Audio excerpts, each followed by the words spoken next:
His lawyer leaned in and whispered 5 words. Just 5, and Vincent's face, that smug, self-satisfied face I'd stared at across the breakfast table for 15 years, went completely white.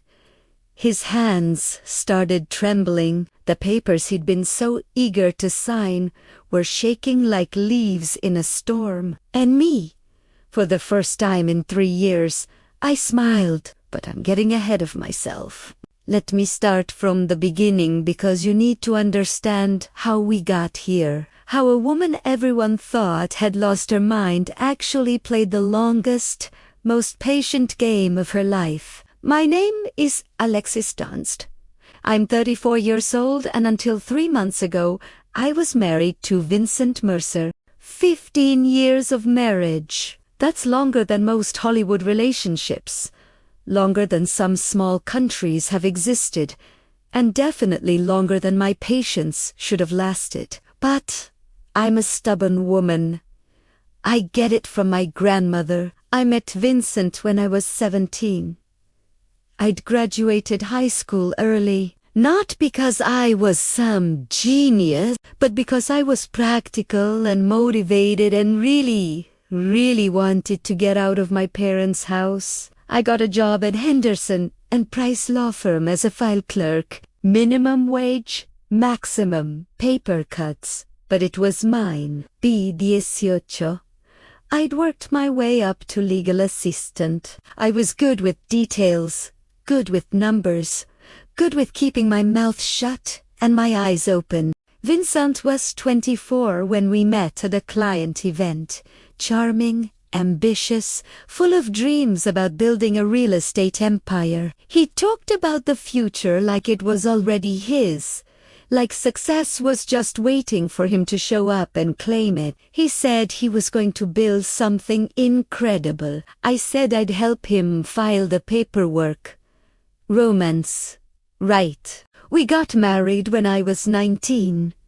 Tyler came along when I was 20. He kept working at the law firm part-time while raising our son, building up my 401k, saving every spare dollar. My grandmother always said a woman should have her own money, not secret money.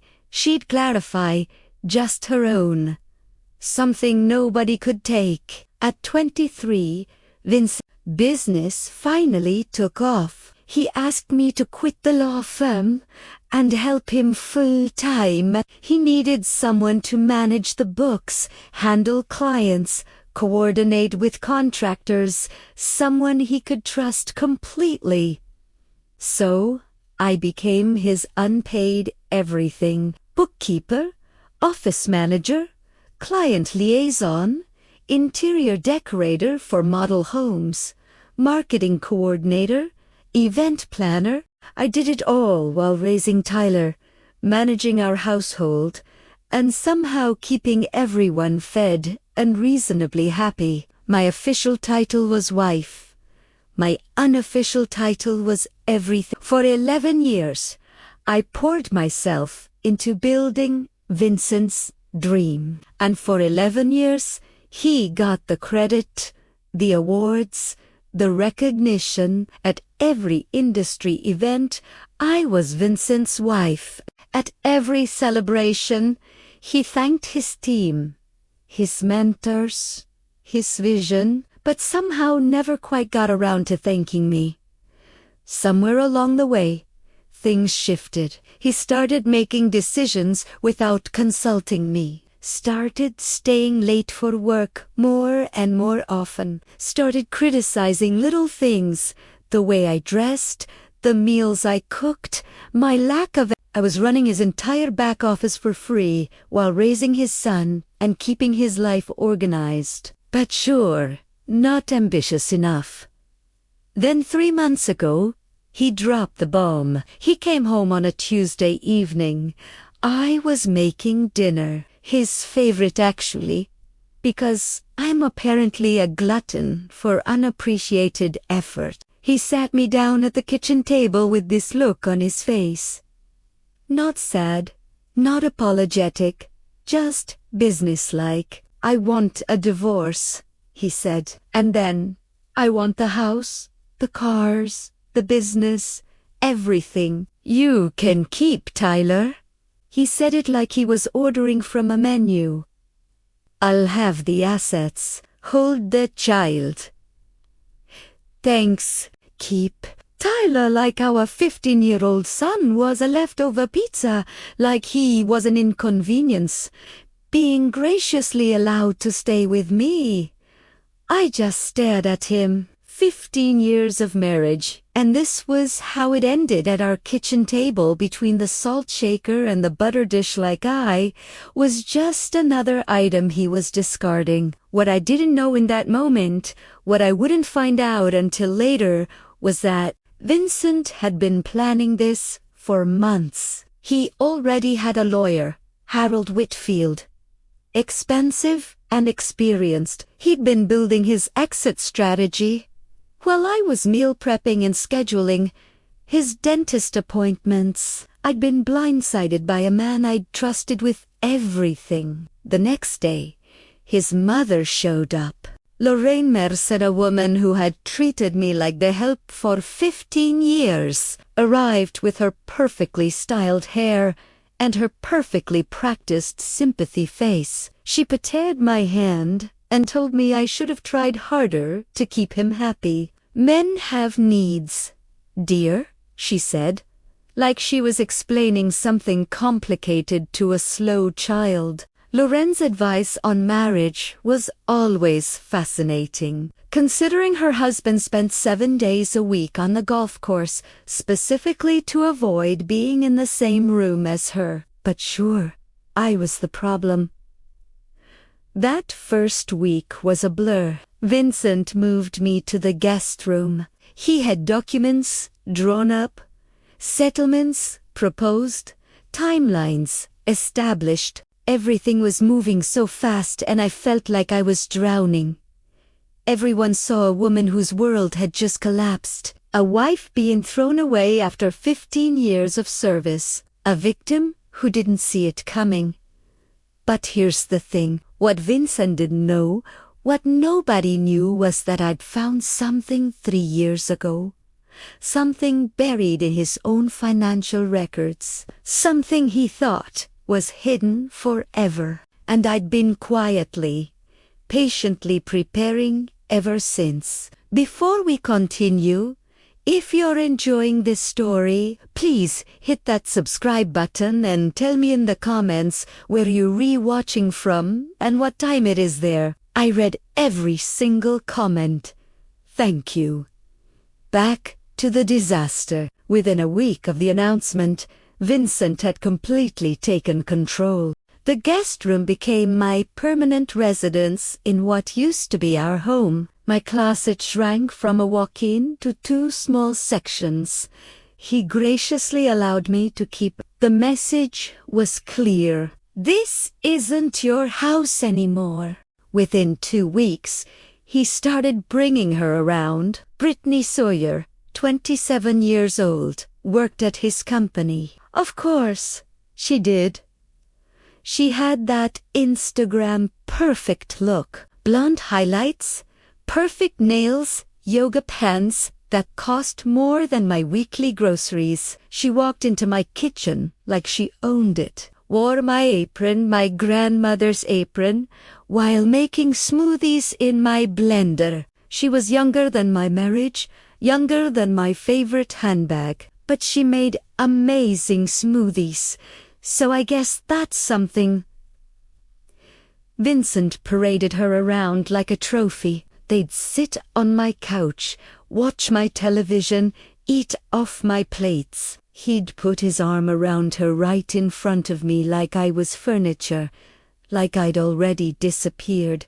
The humiliation escalated daily. First, he canceled my personal credit card. We need to separate finances, he said like he was being reasonable. Then the joint card. Then he suggested I should probably find somewhere else to stay while we sorted things out. My own home.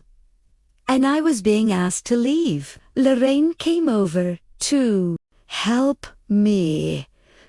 And by help, I mean, she went through my belongings and decided what I deserved to keep. Old clothes, fine family photos, some of them, my grandmother's recipe box. She hesitated on that one, like she was considering claiming it for herself.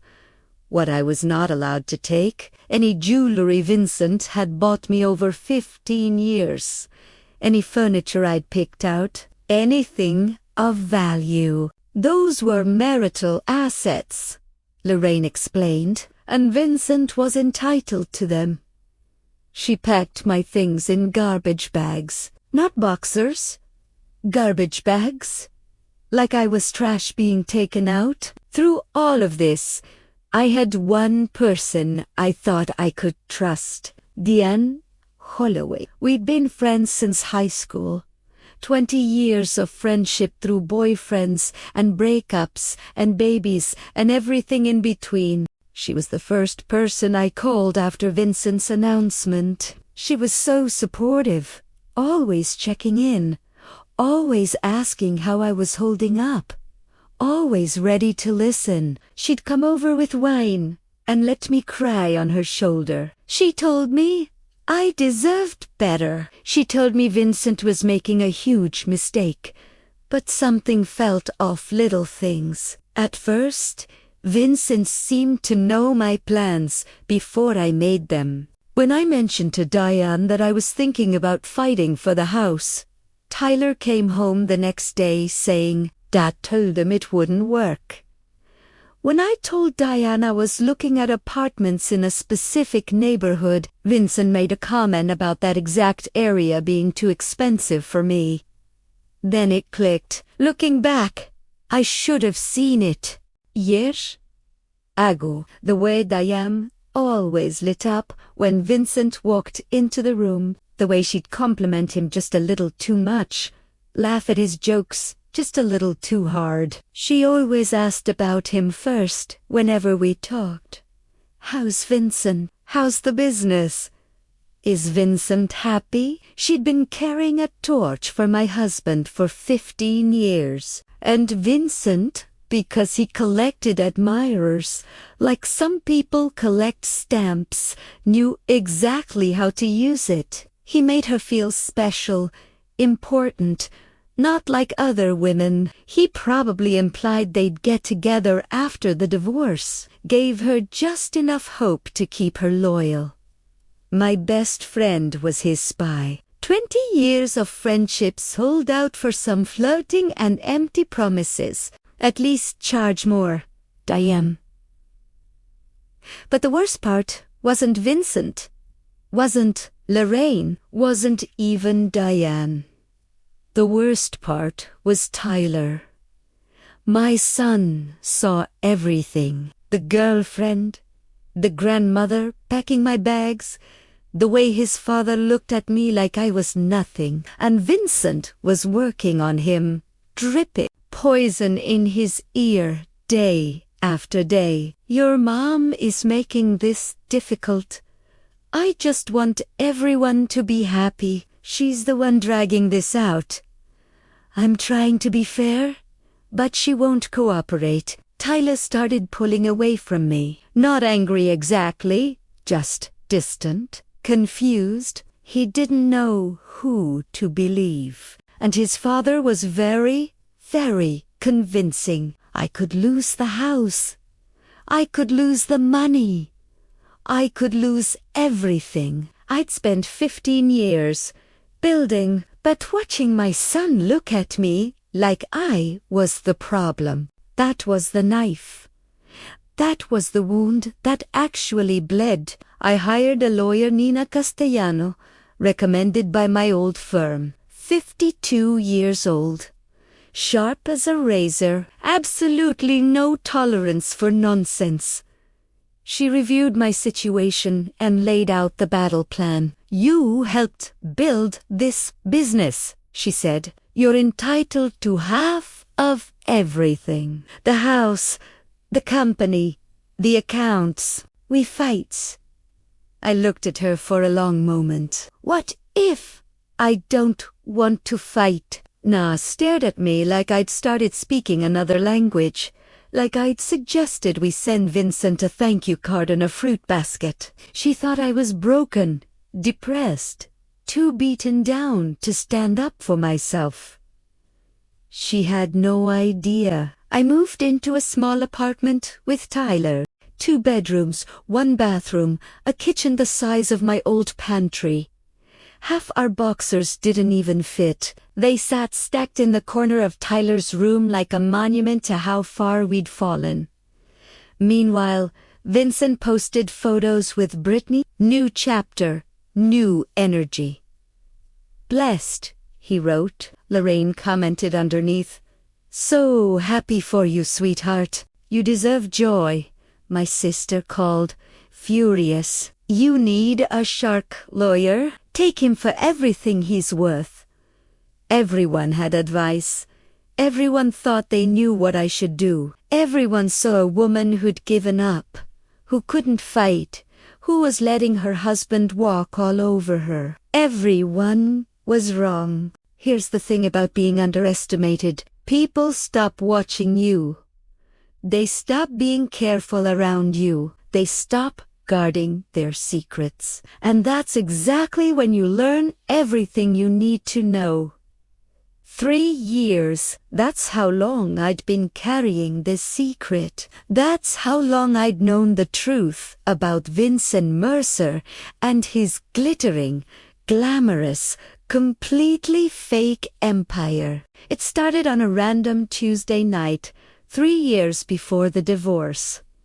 Vincent was working late again. He was always working late by then, though I didn't yet know what that really meant. I was going through the company books, reconciling accounts, doing the unglamorous work that kept his business running, and I found something strange. A transfer to an account I didn't recognize, then another, then a pattern. Money flowing out of our accounts into places I'd never seen before. I dug deeper. I stayed up until 3 o'clock in the morning, following the trail. What I've found made my blood run cold. Vincent had been taking loans against everything we owned. The house, our beautiful house that everyone admired, had 3 mortgages on it. The original loan of 400,000, a second mortgage of 350,000 taken out 4 years ago, a third mortgage of another 350,000 taken out 2 years ago. Total owed $1.1 million. Actual value of the house, $850,000. We were underwater by $250,000 on a home I thought we owned outright. The business was even worse. Lines of credit maxed out at $200,000. Back taxes owed of $85,000. Vendor debts of $120,000. Equipment loans of $75,000. The company Vincent bragged about at every party, the company that was supposedly thriving. It was drowning in nearly $500,000 of debt. Even the cars weren't real. All 3 were leased with balloon payments coming due.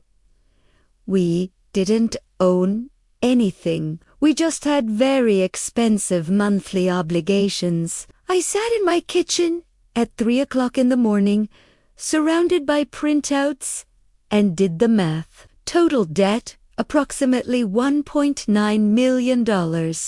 Total actual asset value, maybe $1.6 million. We were $300,000 in the hole. Maybe more. But where had all the money gone? I kept digging. Over the following weeks, I traced every transaction I could find, and the picture that emerged was devastating. Cryptocurrency investments, $180,000, all lost. Gambling, $75,000, gone. An apartment I didn't know about, rented for a woman I didn't know about. $60,000 in rent and furnishings. Lifestyle expenses that never made it home. Watches, suits, trips I was never invited on. Another $85,000. My husband wasn't building an empire. He was building a house of cards with borrowed cards that were also on fire. We looked rich, the same way a mannequin looks, alive. Convincing from a distance, completely hollow up close. My first instinct was to confront him, to scream, to cry, to demand answers. But I knew Vincent. I'd watched him operate for years. If I confronted him, he'd manipulate me. He'd explain it away, make me feel crazy for questioning him. He'd probably find a way to blame me for it. And worse, if he knew I knew, he might try to take control of my separate money. See, I'd always kept a little something of my own. My grandmother's voice in my head. A woman should have her own money. My IRA from my law firm years, I'd rolled it over when I quit, but never touched it. With Vincent's finances, never using it for household expenses. My grandmother kept her own account for 50 years. Not secret money, she'd always say, just mine. Smartest woman I ever knew. I had roughly $520,000 that was completely, legally, separately mine. So, I didn't confront Vincent. Instead, I protected myself. I worked with my uncle, a retired accountant, to create an irrevocable trust for Tyler. My IRA and my inheritance went into that trust. My name wasn't on it as a beneficiary.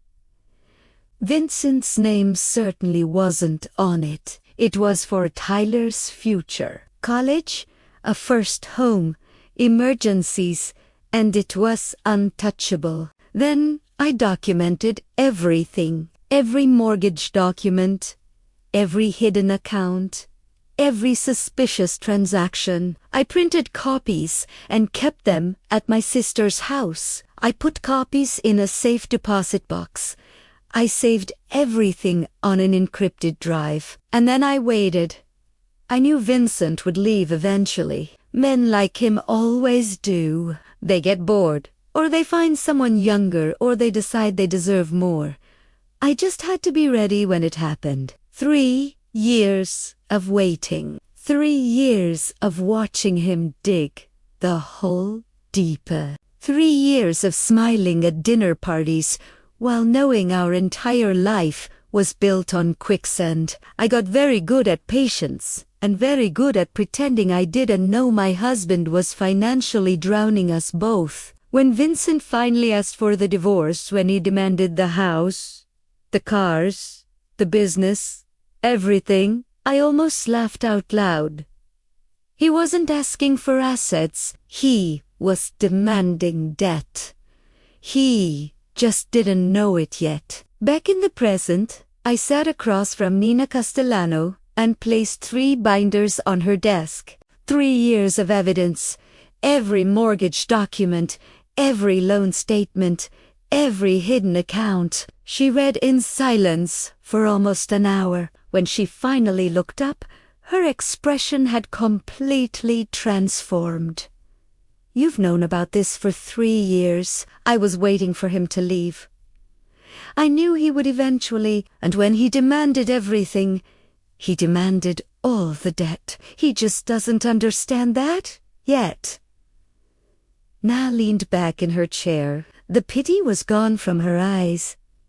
The concern was gone. What replaced it was something like, oh, so when you sign over the assets, I walk away clean. He gets the mortgage, the business, debts, the lease obligations.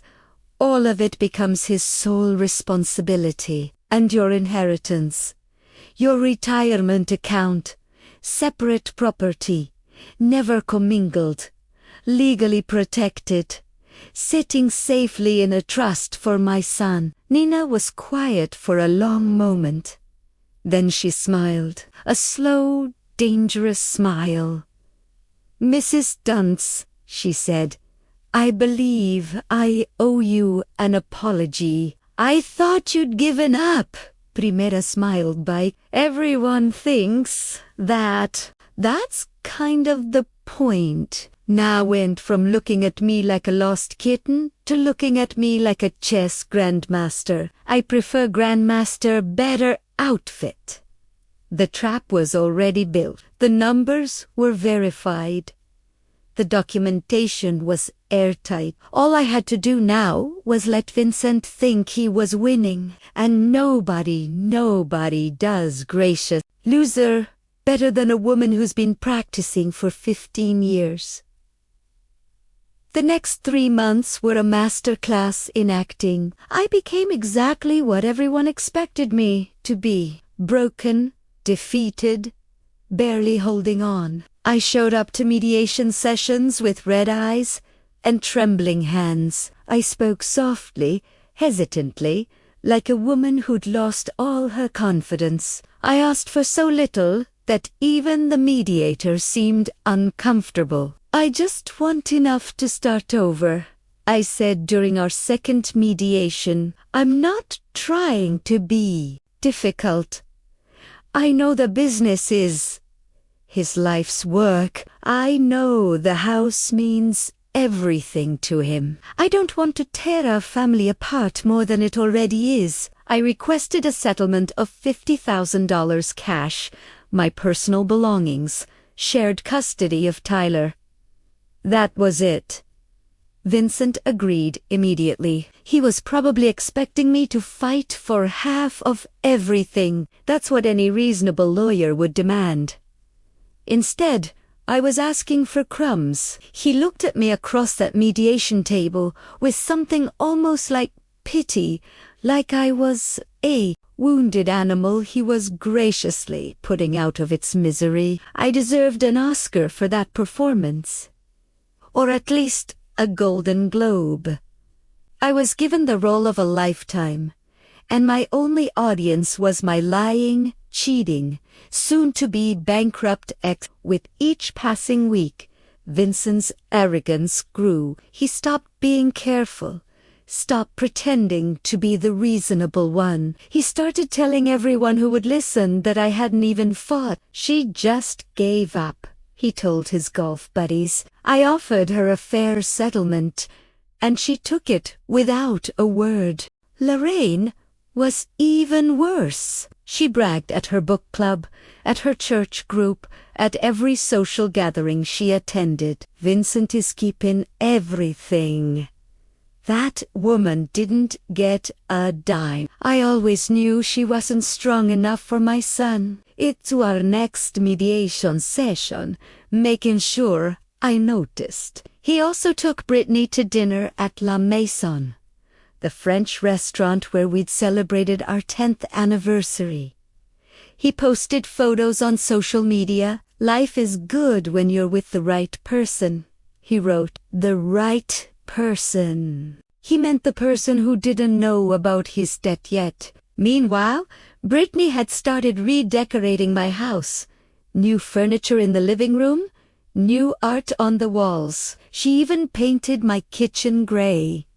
She painted it gray. I spent 3 weeks choosing that sage green. 3 weeks of paint samples and lighting tests and driving myself crazy, trying to get the perfect shade. And she painted over it with builder-grade gray, like it was nothing. Gray like her personality, like her future with Vincent once she found out he was broke. Very fitting. Actually, Diane kept calling, fishing for information under the guise of friendship. I played along perfectly. "How are you holding up?" she'd ask, her voice dripping with fake concern. "I just want it to be over," I'd tell her, making my voice crack slightly. "I can't fight anymore. I don't have the energy."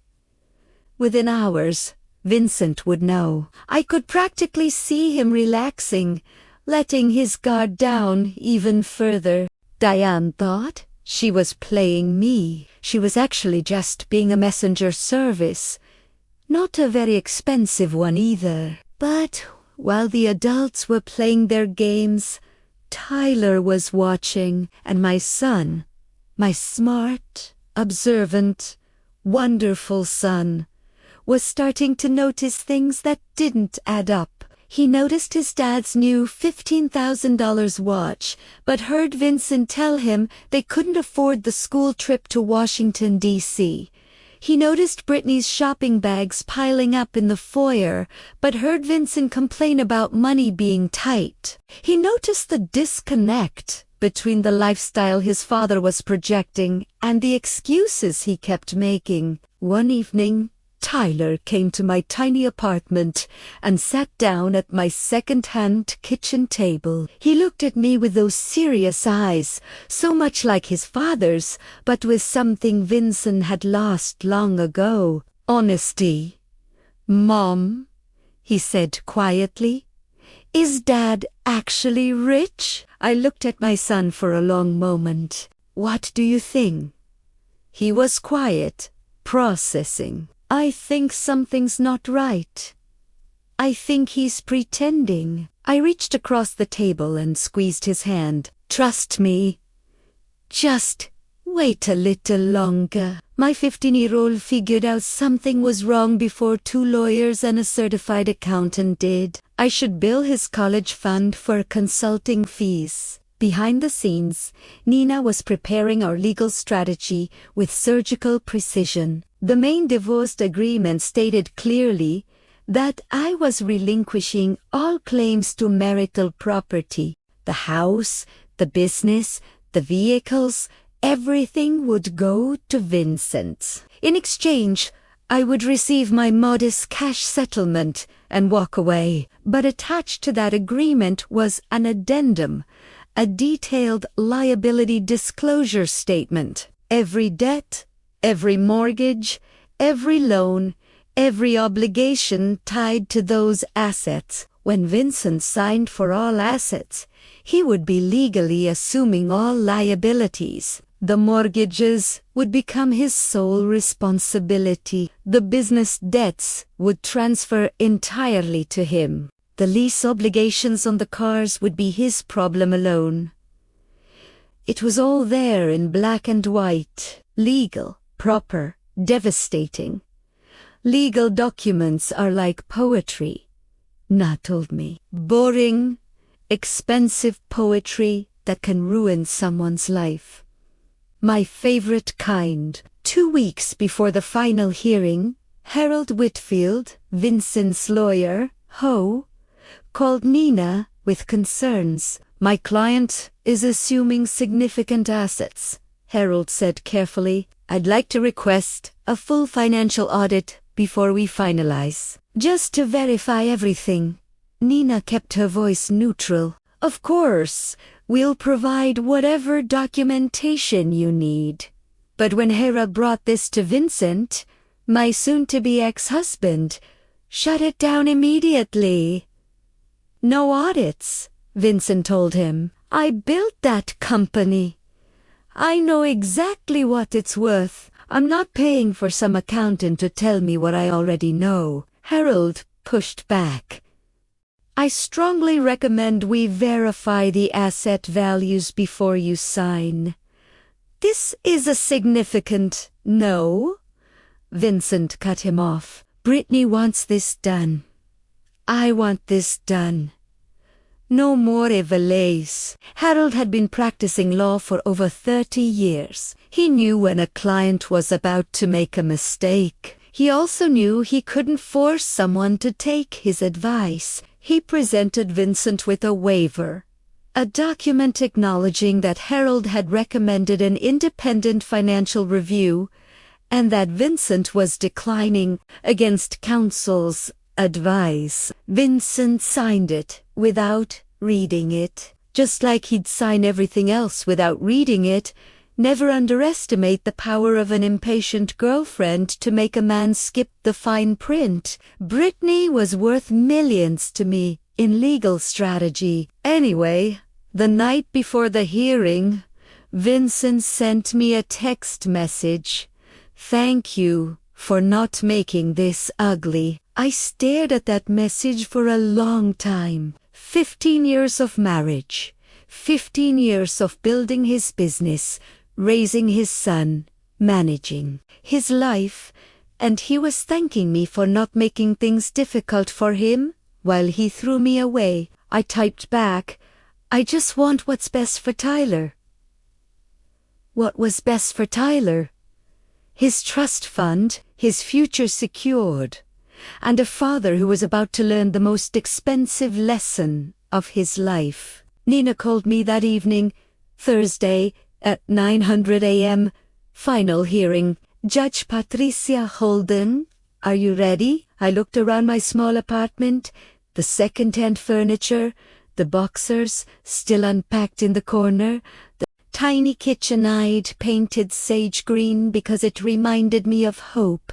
I've been ready for 3 years. 3 years of waiting, and it was finally here. I felt like a kid on Christmas morning if Christmas morning involved divorce court and financial revenge. Thursday morning, 9 a.m., Vincent would walk into that courtroom expecting to collect his prize. He had no idea he was about to inherit a financial avalanche, one he'd signed for himself, and the best part, he'd asked for it, in writing with witnesses. If you've made it this far, you already know something satisfying is coming. Hit that like button if you're ready for Vincent to get what he deserves. And if you haven't subscribed yet, what are you waiting for? I've got more stories where this came from.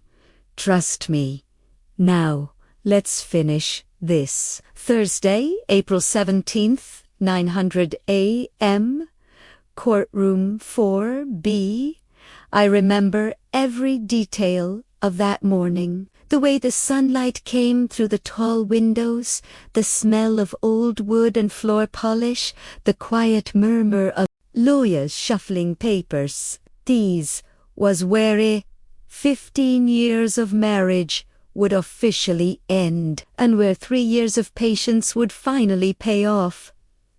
Vincent arrived first. Of course, he was wearing his best suit, the charcoal Armani I'd helped him pick out for a client dinner 3 years ago. His new watch caught the light as he shook hands with Harold. He looked confident, relaxed, like a man about to close a very favorable deal. Brittany was waiting in the hallway. She wasn't allowed in the courtroom, but she wanted to be. Therefore, moral support. I caught a glimpse of her through the door. Perfect makeup, designer bag. Scrolling through her phone like this was just another boring appointment. Lorraine was there, too, sitting in the gallery. She dressed up for the occasion, probably planning to take Vincent to a celebratory lunch afterward. She looked at me when I walked in and gave me this little smile, the kind you give someone you've already beaten. I arrived a few minutes after Vincent. Simple navy dress, no jewelry, hair pulled back in a low bun. I looked tired, defeated, like a woman who had nothing left to fight for. Perfect. I looked like someone who'd given up on life and fashion simultaneously. Very convincing. I should really teach acting classes. Judge Patricia Holden entered, and everyone rose. She was in her early 60s, silver hair, reading glasses perched on her nose, 30 years on the family court bench. She'd seen every trick, every manipulation, every lie that divorcing couples could throw at each other. Nothing surprised her anymore. She reviewed the case file briefly, then looked up Mercer versus Mercer. Final dissolution hearing. I understand the parties have reached an agreement. Harold stood first. Yes, Your Honor, my client, Vincent Mercer, is assuming all marital assets, including the family residence, the real estate development business, and all associated vehicles, relinquish all claims to these assets, and accepts the proposed settlement terms. Judge Holden's eyes moved to me. She studied my face for a moment, looking for signs of coercion. I imagined signs that I was being pressured into a bad deal. "Mrs. Dunst," she said, "I need to confirm that you understand what you're agreeing to today. You're giving up your claim to substantial property, the family home, the business you helped build. Are you certain this is what you want?" I kept my voice soft, slightly unsteady. "Yes, Your Honor, I understand, and you're entering this agreement voluntarily. No one is pressuring you. No, Your Honor." I looked down at my hands, then back up at her. "I just want my husband to have everything he asked for. I want this to be over." The judge studied me for another long moment. I could practically see her internal debate, whether to push harder, whether to order a continuance, whether to protect me from what looked like a terrible decision. But I was represented by counsel. I was answering clearly. I was an adult woman making my own choice. "Very well," she said finally. "Let's proceed." The clerk distributed the final documents, page after page of legal language, signatures required on every third page. Vincent signed eagerly, barely glancing at what he was agreeing to. He wanted this done. He wanted to get back to his new life, with his new girlfriend and his new freedom. I signed, slowly, deliberately. Every stroke of my pen was careful and precise. This was the moment I'd been waiting 3 years for. I was going to savor it. Across the courtroom, I saw Vincent glance at Lorraine and smile. She nodded back, approvingly. In the hallway, his phone buzzed.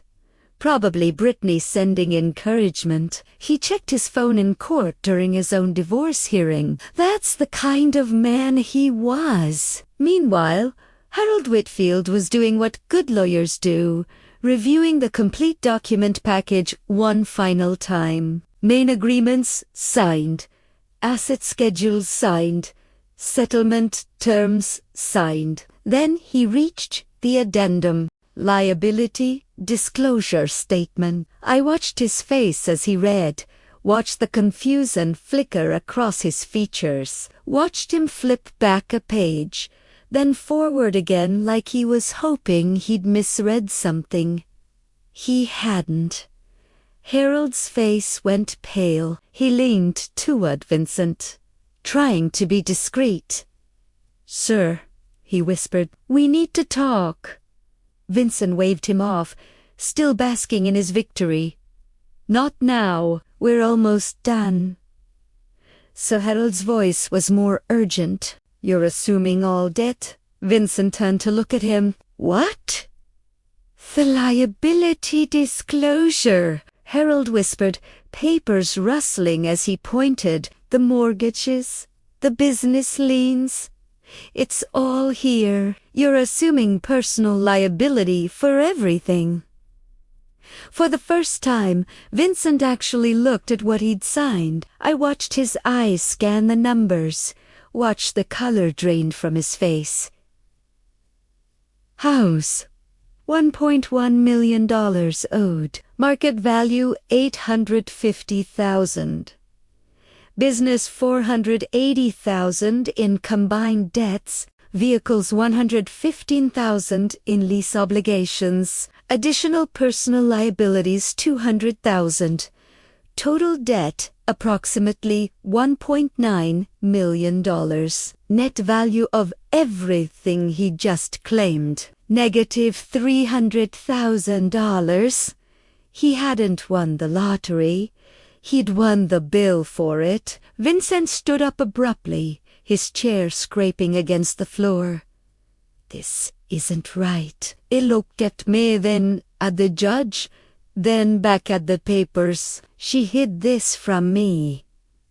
This is Frau. Judge Holden's voice was sharp. Mr. Mercer, sit down. These numbers are fake, Vincent insisted, his voice rising. She manipulated the documents. This is Mr. Mercer. The judge's tone left no room for argument. Sit down. He sat, but his hands were shaking. His confident smile was gone, replaced by something that looked a lot like panic. Judge Holden looked at the documents in front of her, then at Vincent. Mr. Mercer, I'm looking at the liability disclosure statement attached to this agreement. These are debts associated with assets you are claiming. Assets in your name, your business, your property. She fixed him with a hard stare. Are you telling this court that you don't know your own financial situation? Silence. Watching Vincent try to explain why he did know about his own debts was like watching a cat explain why there is a broken vase on the floor. Fascinating and completely unconvincing. Harold cleared his throat. Your Honor, I should note that I advised my client to conduct an independent financial review prior to this hearing. He declined. I have documentation. He produced the waiver, the one Vincent had signed without reading, the one that said in clear legal language that Harold had recommended a full audit, and Vincent had refused. Judge Holden reviewed it briefly. So Mr. Mercer was advised to verify these figures. He chose not to. He signed a waiver acknowledging that choice. She looked at Vincent. Is that correct? Vincent was staring at the waiver like it was a snake that had just bitten him. I didn't, I thought. Is that your signature, Mr. Mercer? A long pause. Yes.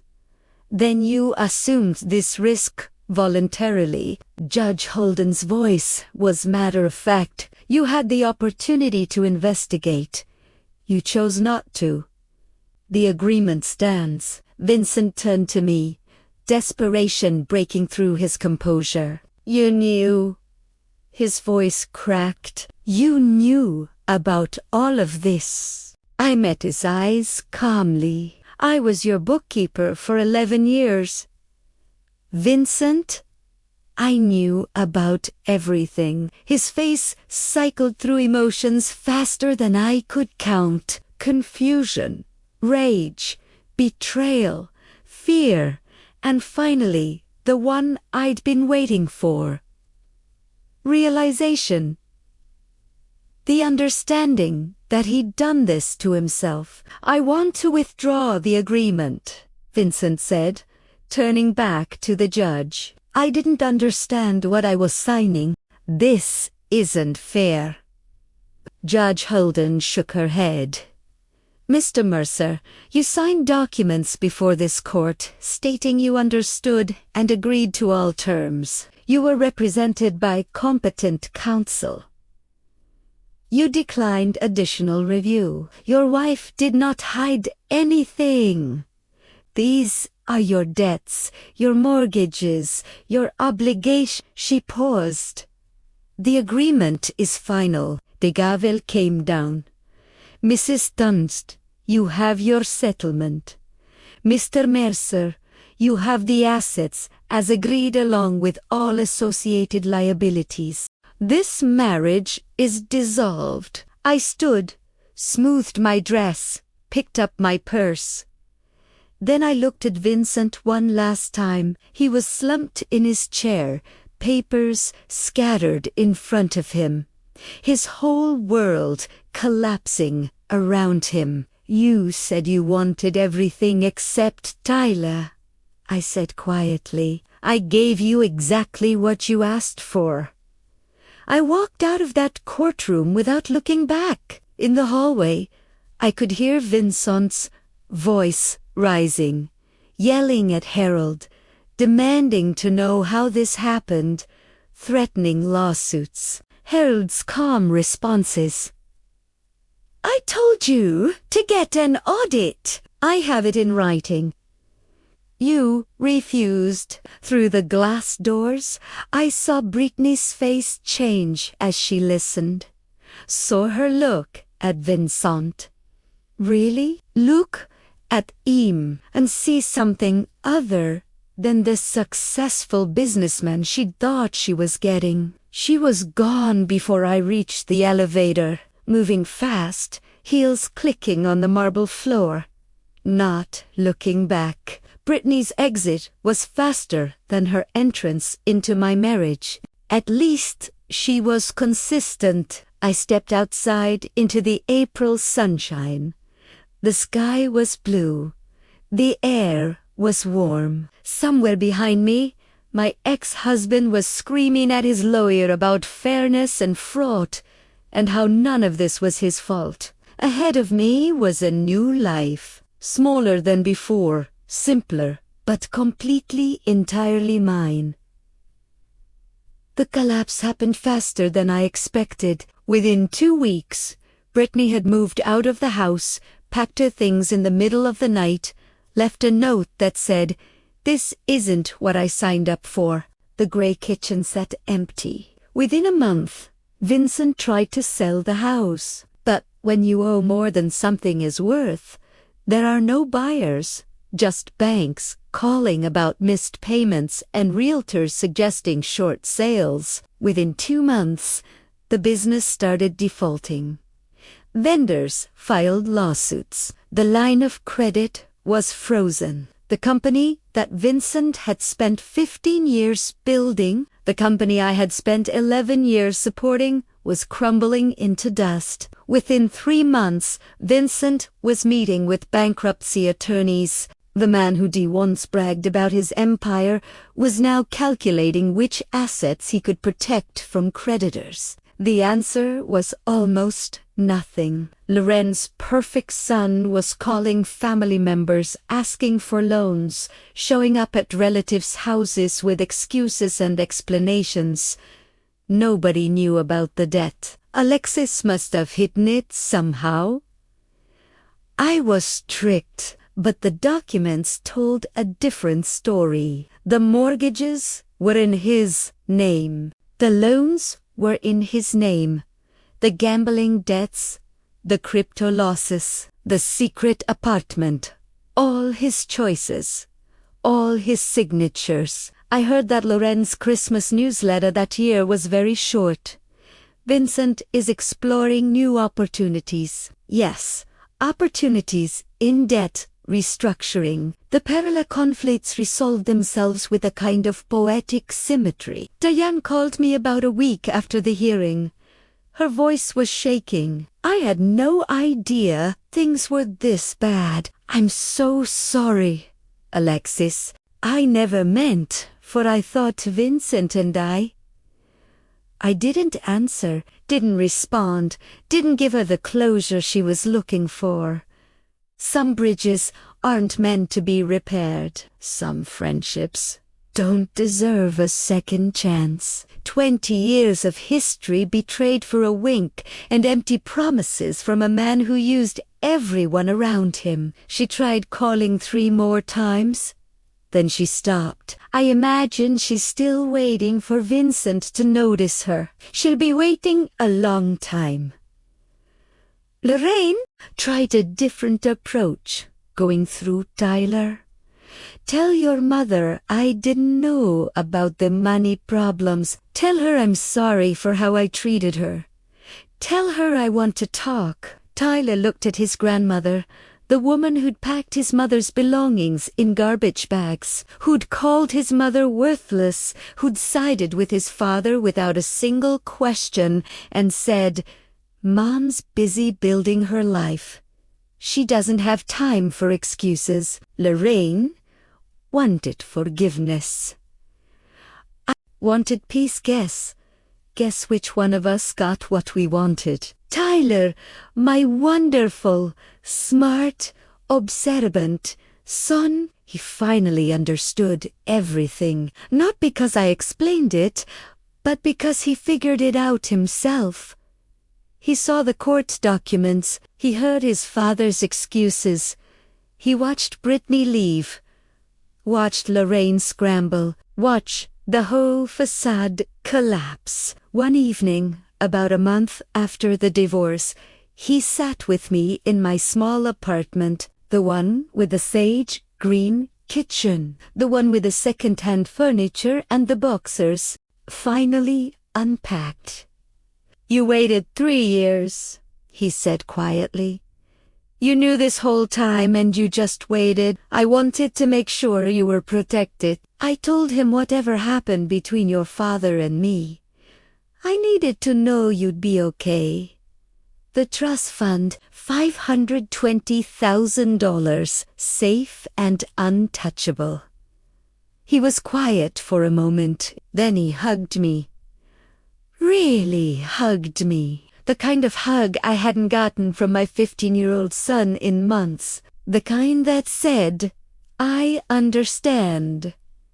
The kind that said, "I'm proud of you."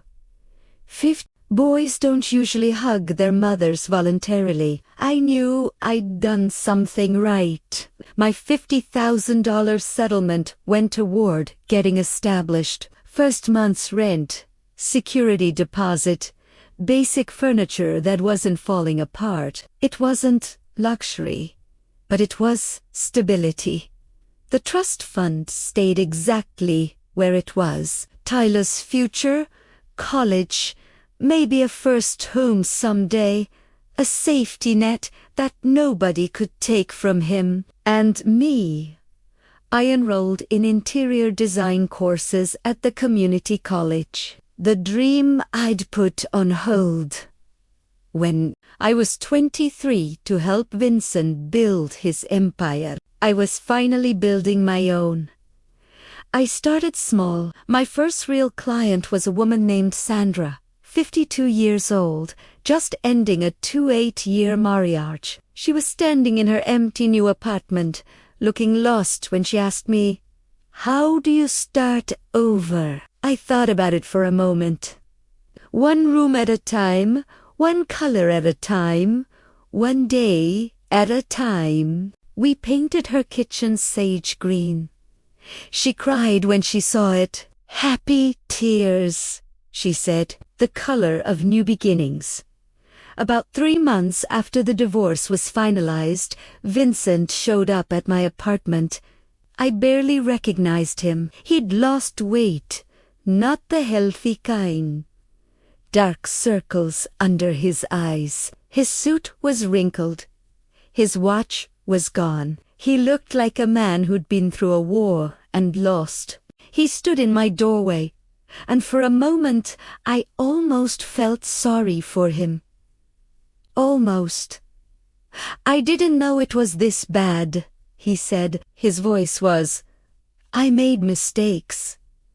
I know that now, but I didn't mean for any of this to happen." I leaned against my doorframe and looked at him. Really looked at him. This man I'd loved for almost half my life. This man who'd thrown me away like garbage. This man who was now drowning in the consequences of his own choices. "Can we talk?" he asked. "Maybe we can figure something out." I could. I don't know. Maybe we could. He couldn't even finish the sentence. Couldn't bring himself to ask for what he actually wanted. Help. My help. After everything, you asked for everything except Tyler. Primera Said calmly. You got exactly what you wanted. Alexis. Please, goodbye, Vincent. I closed the door. He stood in the hallway for 10 minutes. I know because I watched through the peephole while eating ice cream. Best show I'd ever seen. 5 stars. Would watch again. That evening, after Tyler went to bed, I sat in my small living room and looked at my grandmother's photo on the shelf. The recipe box was next to it. The one thing Lorraine had almost taken. The one thing that mattered most. You were right about everything, Grandma, I said quietly. Keep your own money. Know your worth. And never let anyone make you feel small. The apartment was quiet, small, nothing like the house I'd lived in for 15 years, but it was mine. Every paint color, every piece of furniture, every decision. Mine. And for the first time in longer than I could remember, I was free. Thank you so much for watching. More of my most gripping stories are already on your screen. Click one now and don't miss the best part. You will love it. See you in the next